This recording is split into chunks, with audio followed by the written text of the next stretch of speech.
Welcome back, Matt from Jaggers Brewing Co. And today's project is going to be a pale ale. It's a Brew Club pale ale. We all brewed the same recipe more or less. We all just use different hops to kind of get to know the hop profiles of particular hops, and we shared them one night during a Brew Club meeting. And here's mine. So the hop that I chose was SAAZ. I've done it before. This is not a smash beer. I did a smash ale with SAAZ once before.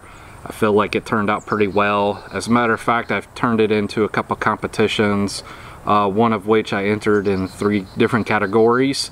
If you go back and you look at the video for the 2022 competition results, I talk about it, and it was the Tex Malt Smash beer that we used SAAZ hops. We used they're basically their replacement for the Mare's Otter malt, and we used US05 for the yeast. So this one, it's a lot more complicated on the grain bill than a smash beer. We do have 2 different hops though that went into this, and I'll explain why we did that. But how did we get here? How did this beer turn out to be the way that it is? As you can tell, it's not exactly crystal clear and clean. It's got a little bit of haze to it. I've noticed that, you know, if it sits up for a while, it doesn't really get too much clearer than this. It does a little bit, but not much. So what I did was I used the yellow balanced water profile for this brew. And what we decided to do for the grain bill, everybody used the same grain bill, and it was American 2-row Pale Malt at 80%, 10% Munich Malt, and then 5% Crystal 20, and then 5% white wheat. For the 60-minute edition, it was about 29.4 IBUs of Magnum. Used a Whilfloc Tablet at the last 15 minutes of the boil, at which time I also added 1 addition of SAAZ for another 11.8 IBUs. At my 10-minute mark, I went ahead and added my Yeast Nutrient, and then at flame out, I used 1 whole ounce of SAAZ. And after that was done, towards the end of fermentation, I dry hopped 3 days before kegging, and I used another 1 ounce of SAAZ. So when I did that other SAAZ smash beer, I feel like it came out really good. I feel like I got to know the SAAZ hop a little bit better. I'm a pretty big fan of it. I like the earthiness, the kind of floral and spiciness stuff that it brings to this. So let's talk about this one here. So on the nose,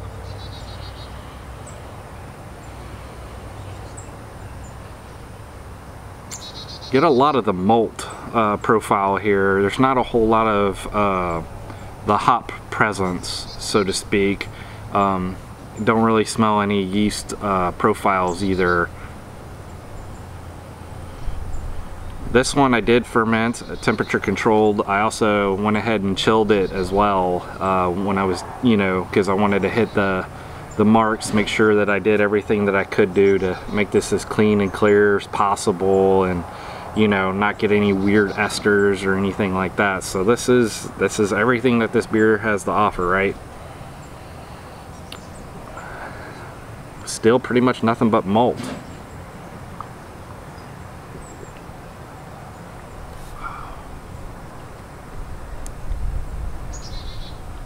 It's got a nice medium mouthfeel.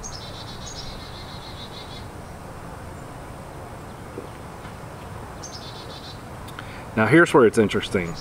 So on the actual taste, you get a lot of malt up front, and then it moves into the bitterness, and it's not, to me it's not balanced right, and part of that's probably my fault. You know, I've got, what, see here, 30, almost 40 IBUs worth of bitterness here, and you can tell that it's bitter. It's just I used the wrong hop for it, you know. The hops that I wanted to use were pretty much unavailable at that point in time. I waited almost to the last minute to brew this one for the club meeting. Basically, I ended up having it kegged about a week before the meeting, so.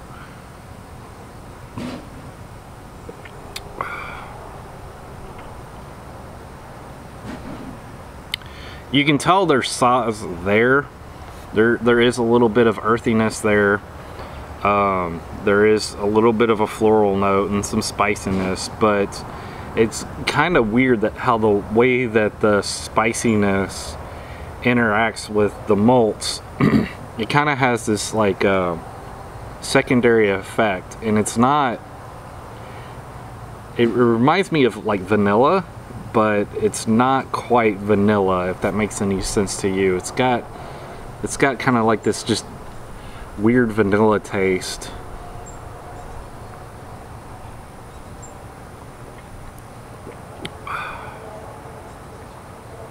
I think out of this project at the beer club, some of the ones that stood out to me that were pretty interesting, I think, was like Apollo, Fuggles, Cascade.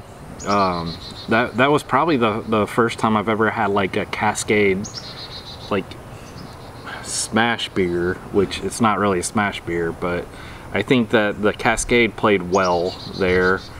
Somebody had a Citra that wasn't too bad. I think all in all there was something like geez, like 25, maybe almost 29 beers that were brought that night, and you know, we all got to take, you know, a couple ounce sample and take some notes and stuff like that. But there was so many good beers out there, and it was kind of depressing that mine was pretty lackluster. I mean, it is what it is. I'm not going to hold on to this keg for very much longer. I've taken some pulls off of it here and there since it's been done, and since I went to the meeting with this beer.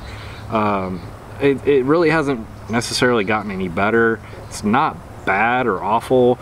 It's just, it's time to make some room in the Keezer. I've got a lot of brews coming along that I need the space for.